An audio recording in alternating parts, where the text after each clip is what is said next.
यार ये बंदे को गर्मी लग रही थी, बड़ा पीछे रख ली चेक करो तुसी गिरी कढ़ाई सौ कल लगी बर्फ रखी सी कहीं पीछे यह भाई यार देखो बच्चों का गप्पा लान लगे गर्मी बड़ी लगती जे आने ने बर्फ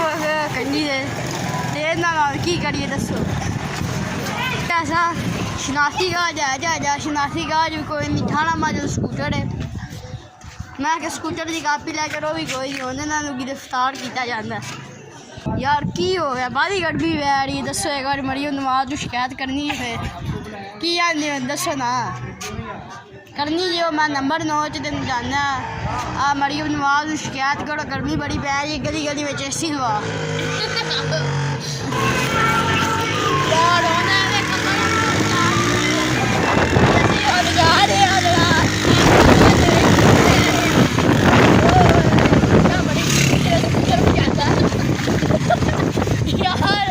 ठंडी ठंडी बर्फ लग रही है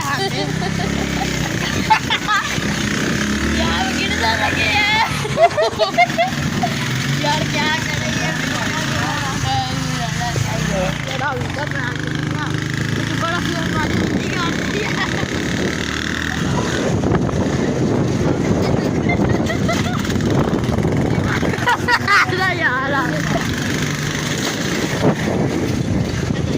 जान दस आ गया जब ब्रेक मार दी बड़ा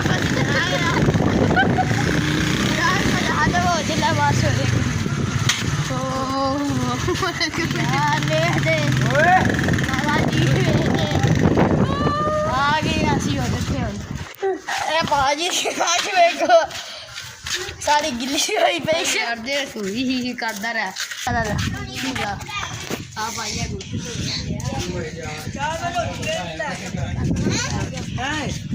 रोटी करो लेके आओ जाओ रोटी